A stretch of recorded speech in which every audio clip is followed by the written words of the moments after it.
I was headed home from work one evening, the kind of evening that turns the world a shade of bruised purple, when the car caught my eye.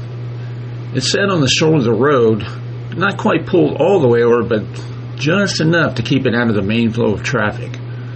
The taillights were dim, as if the battery were on its last legs. It was the car itself that grabbed me, something about it tugging at a corner of my mind like a loose thread. I slowed down, craning my neck.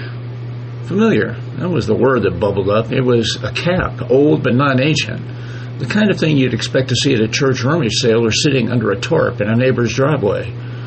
I couldn't place why it felt familiar, but it did. I pulled up behind it, cutting the engine and flipping off my headlights. The road stretched away in shadow in both directions, the kind of darkness you get in rural Maine when the moon's still tucked behind the hills. And as I got out of the car, the cool evening air wrapped around me. It was quiet, way too quiet. The kind of quiet that makes you realize how much noise the world usually makes. I approached the car slowly. There was no movement inside and no sign of life. But as I grew closer, something odd happened. The darkness around the car seemed to thicken, deepen, like ink spreading through water. My skin prickled with the kind of unease you don't question. It just is. The driver's window was rolled down, and there in the seat was a man. I recognized him instantly, though his name was just out of reach. I'd met him once. I can remember that, but briefly. Maybe at a hardware store or a diner. One of those chance encounters where you nod, exchange a few words, and usually never expect to see the person again.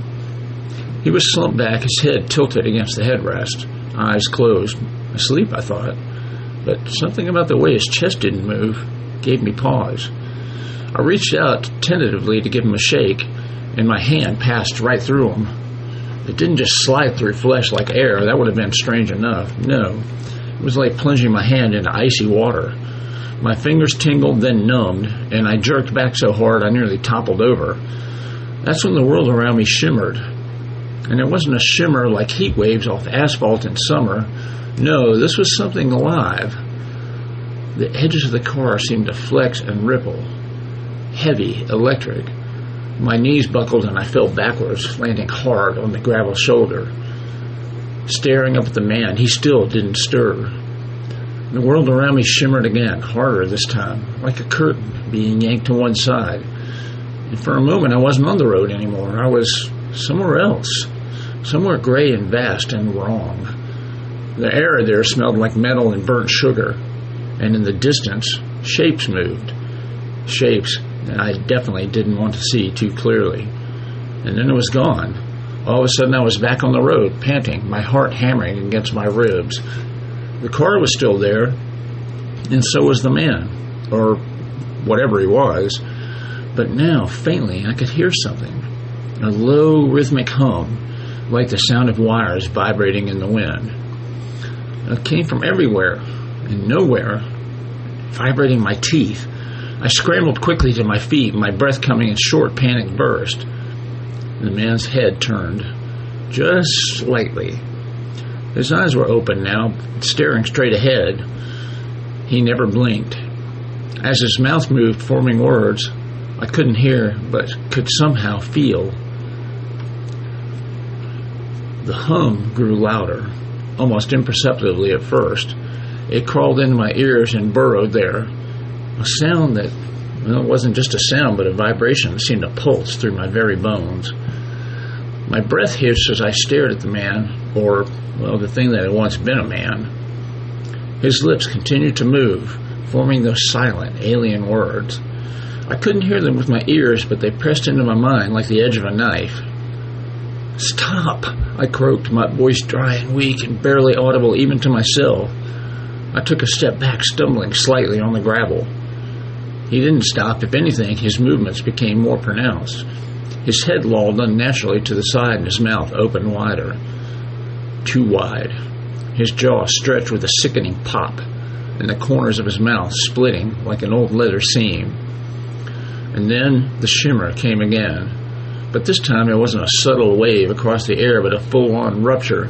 The space around the car buckled, folding in on itself like the surface of a pond hit by a stone. For a split second, the car was gone.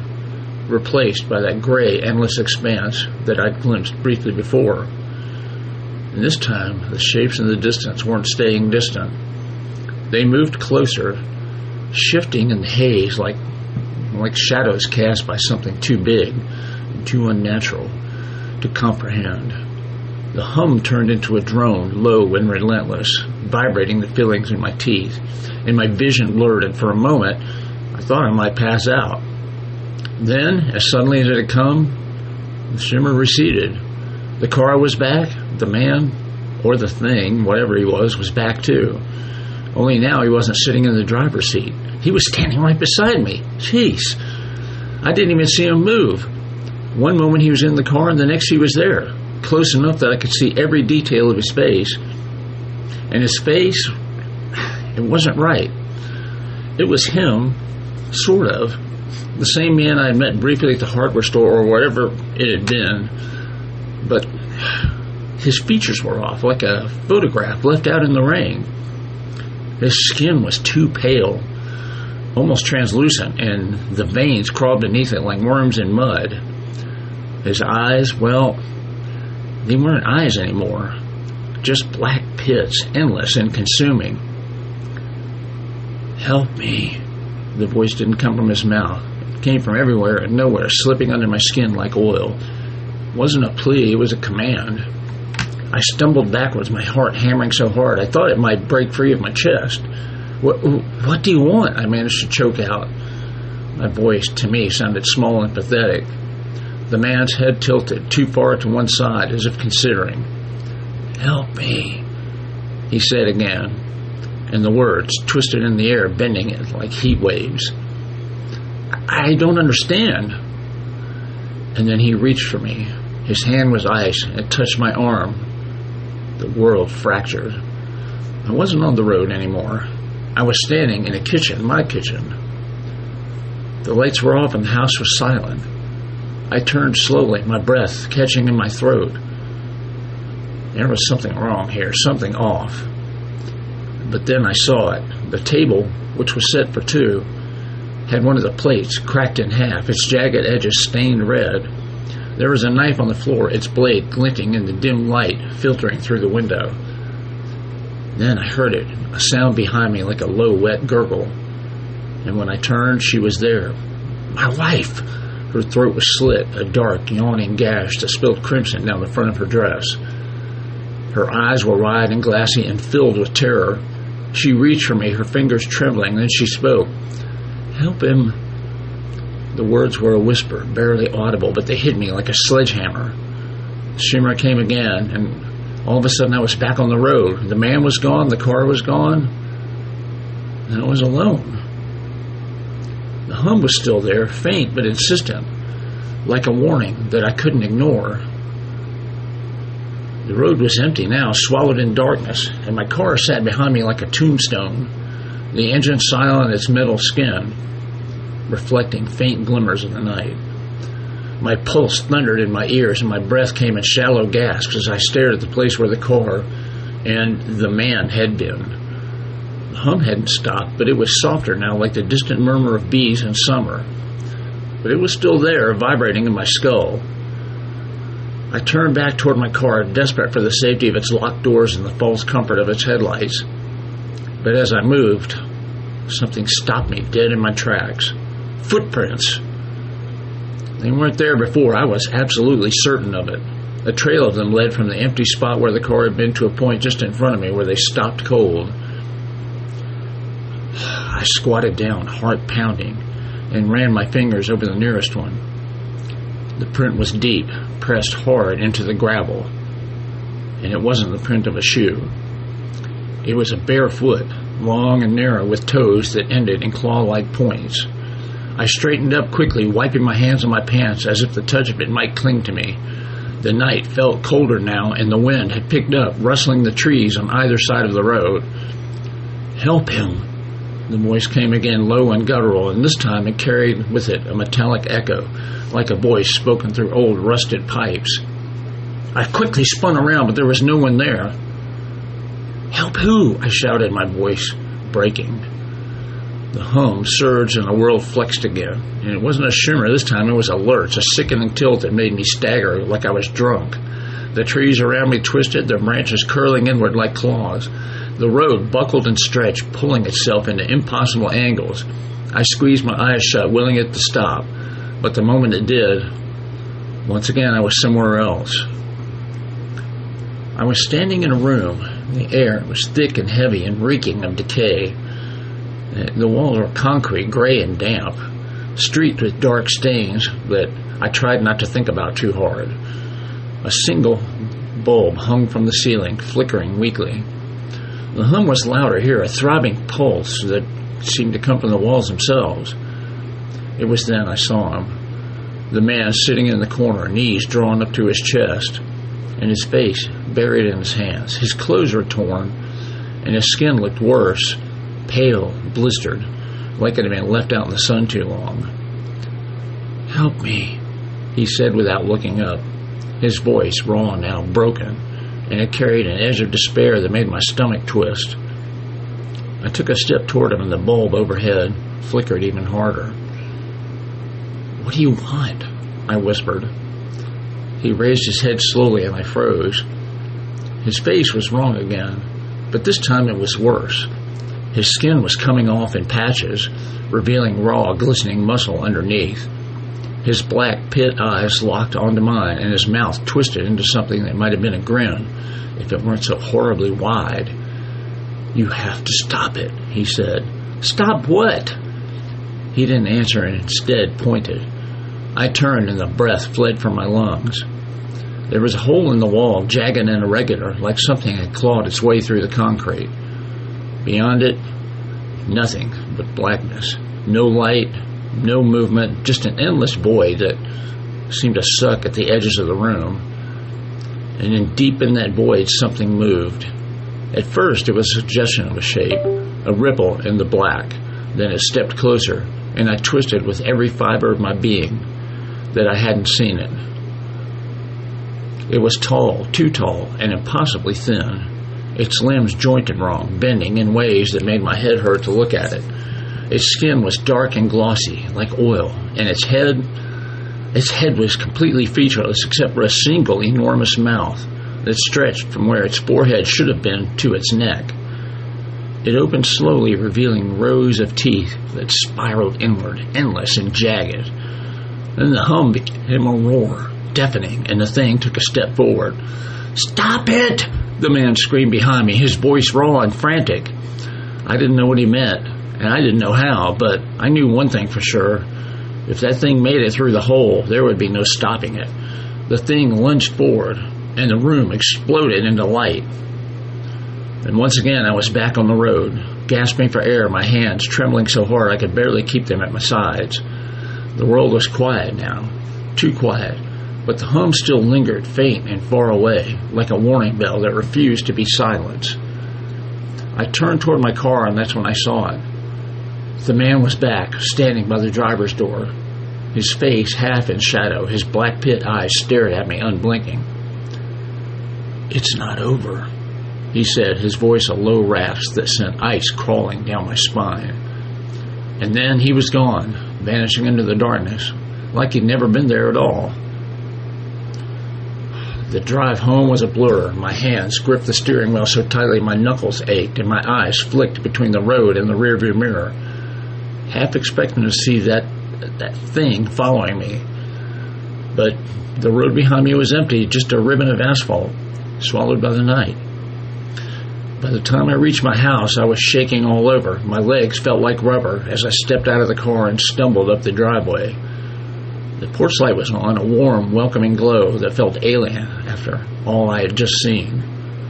I locked the door behind me, twisting the deadbolt 3 times for good measure, then pressed my back against the wood, breathing hard. The silence in the house just pressed down on me, thick and suffocating. The hum was gone, but its memory lingered. I walked slowly to the kitchen and poured myself a glass of whiskey, spilling more than I managed to get in the glass. My hands were shaking so badly that when I tried to drink, half of it sloshed onto the counter. The clock above the stove read 11:47. That couldn't be right. It had been just past 8 when I'd left work. The drive home never took more than 20 minutes. 3 hours? Gone. I stared at the clock with my pulse quickening. My phone was still in my pocket. I pulled it out, fumbling with the screen, and the time there confirmed it. 11:47. What the hell? I muttered, my voice barely a whisper. My fingers hovered over the keypad, itching to call someone. The police? And tell them what? That I'd seen a ghost or some kind of monster? A friend? No, they'd think I was crazy. My wife? The thought hit me like a punch to the gut, and for a moment I couldn't breathe. The image of her dead, her throat slit, her eyes wide with terror, flashed through my mind, vivid and real. It wasn't real. It couldn't be. I fumbled with the phone again, pulling up her number. My thumb hovered over the call button. That's when I noticed something strange. The screen. There was a faint smudge in the corner near the edge. At first I thought it was a fingerprint, but as I looked closer, I realized it wasn't that at all. It was a footprint. Small and bare like the ones I'd seen on the road. The phone dropped from my hand and clattered onto the counter. The house groaned around me, the old woods settling. Or at least that's what I told myself.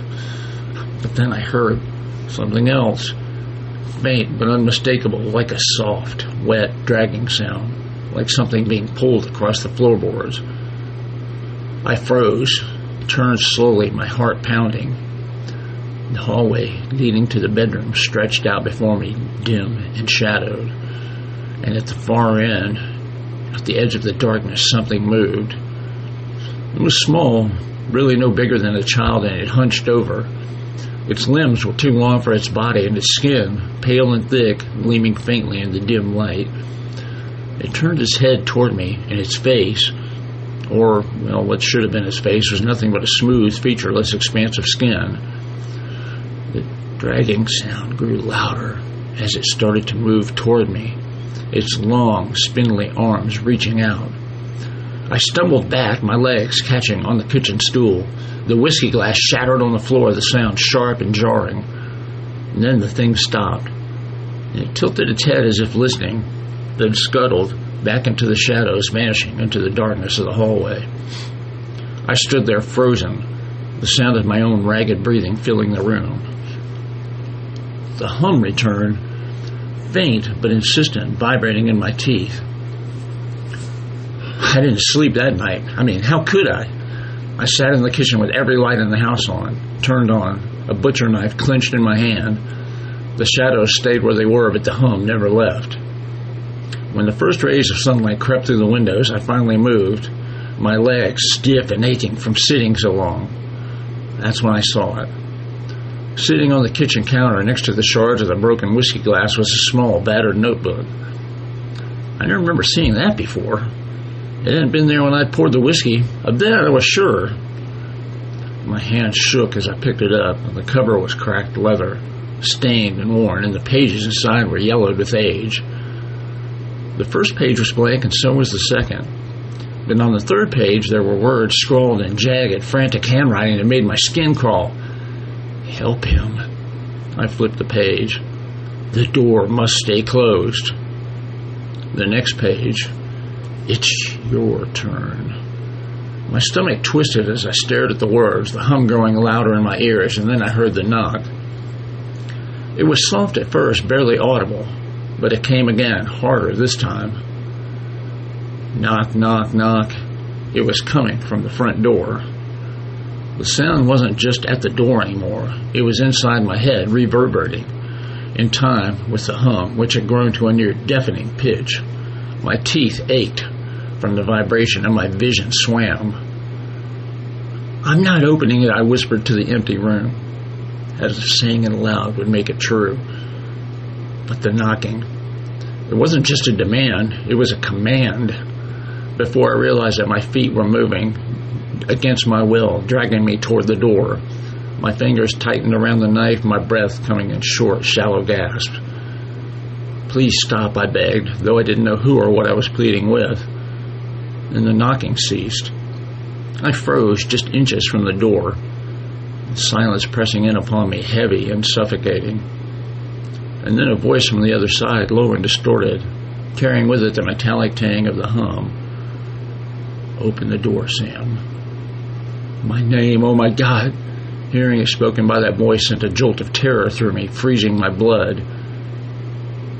Who are you?" I croaked. No answer. "What do you want?" I screamed, slamming the flat of the knife against the wood. This time the voice was softer, almost tender. "It's your turn." I backed away, the notebook slipping from my grasp, landing on the floor with a soft thud. My turn for what? What did they mean? As an answer, the room shimmered again. The walls warped, stretching and bending as though the house itself were alive.